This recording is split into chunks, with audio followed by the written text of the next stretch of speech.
Hello friends, आज मैं आपको वैद्युत द्विध्रुव के कारण वैद्युत विभव की गणना बताऊंगा। अब वैद्युत द्विध्रुव होता क्या है? कोई ऐसा निकाय जिस पर दो बराबर किंतु विपरीत आवेश एक दूसरे से कुछ दूरी पर स्थित हो तो उस निकाय को हम वैद्युत द्विध्रुव कहते हैं। अब इस वैद्युत द्विध्रुव के कारण हमें वैद्युत विभव की गणना करना है। तो वैद्युत द्विध्रुव के कारण जो वैद्युत विभव की गणना की जाती है वो मुख्यतः दो स्थितियों में ज्ञात की जाती है। पहला, अच्छी स्थिति,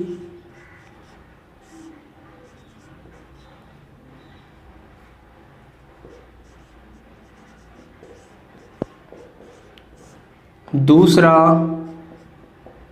निरक्षी स्थिति।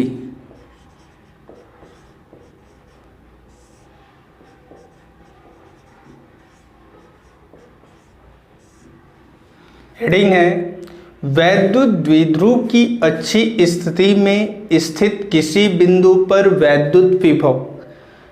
अब यहाँ पे कोई वैद्युत द्विध्रुव है AB जिस पर आवेश क्रमशः -q तथा +q है। इनके बीच की दूरी 2L है तथा इसका मध्य बिंदु O है। तो O से A के बीच की दूरी L और O से B के बीच की दूरी L होगी। इसके मध्य बिंदु O से स्मॉल r दूरी पर एक बिंदु P है जहां वैद्युत विभव की गणना करना है। अब यह वैद्युत द्विध्रुव कैपिटल K परावैद्युतांक वाले माध्यम में स्थित है। तो +q आवेश का P से दूरी अर्थात BP equal to small r minus L होगा तथा -q का A से दूरी AP equal to r plus L होगा। अतः +q आवेश के कारण बिंदु P पर विभव V1 equal to 1/4 pi epsilon 0 Q upon R minus L। इसे समीकरण 1 मान लेते हैं। इसी तरीके से -q आवेश के कारण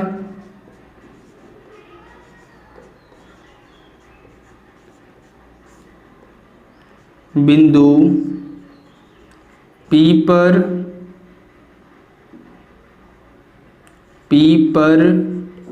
विभव V2 equal to 1/4 pi epsilon 0 K -q upon R plus L।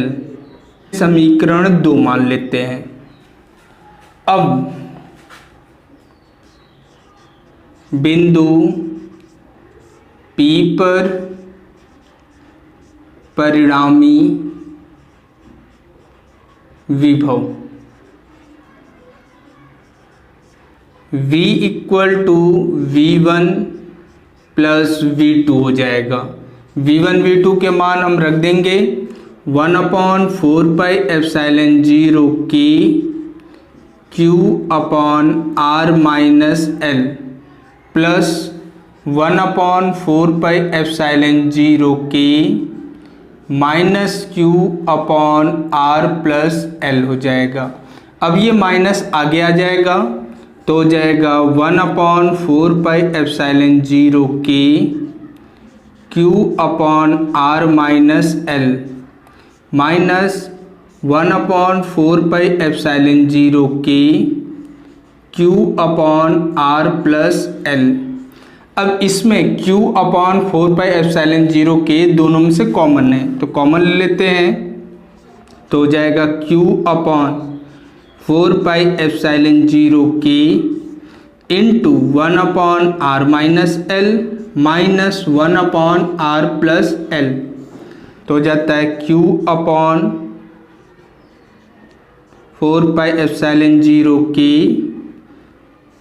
Into इनका एलसीएम ले लेते हैं तो हो जाएगा r minus L r plus L.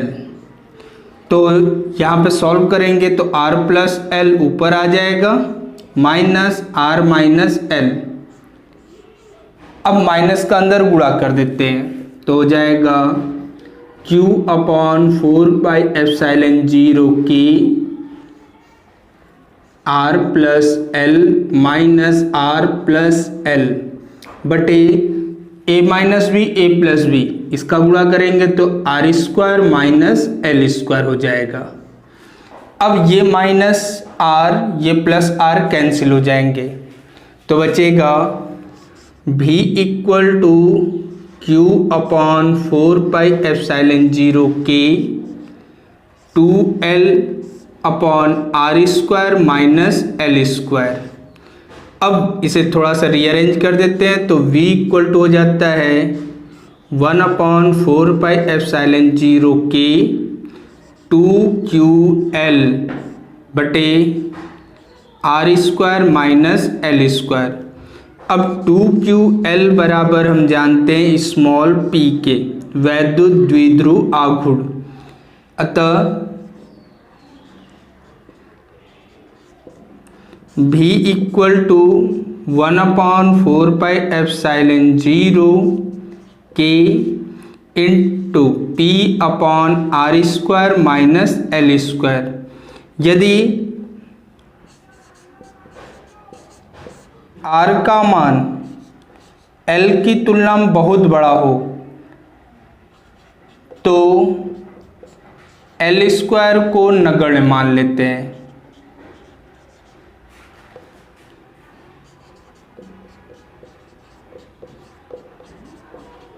अतः v इक्वल टू हो जाएगा 1 अपॉन 4πε0 के p अपॉन आर स्क्वायर। ये हमारा फॉर्मूला है, ये भी फॉर्मूला है। नेक्स्ट रीडिंग है वैद्युत द्विध्रुव की निरक्षीय रेखा पर स्थित किसी बिंदु पर वैद्युत विभव द्विध्रुव है जिसकी निरक्षीय रेखा यानी अक्ष पर स्थित न होकर किसी अन्य बिंदु पर स्थित हो। अतः बिंदु P पर हमें वैद्युत द्विध्रुव के कारण विभव की गणना करना है। मान लिए इसके मध्य बिंदु O से स्मॉल r लंबवत दूरी पर स्थित बिंदु P है तो प्लस Q आवेश से दूरी पाइथागोरस प्रमेय से निकालेंगे कि लंब का मान मालूम है, आधार का मान मालूम है तो कर्ण BP equal to under root R square plus L square होगा। इसी तरीके से माइनस क्यू का P से दूरी AP equal to under root R square plus L square हो जाएगा। तो प्लस क्यू आवेश के कारण P पर विभव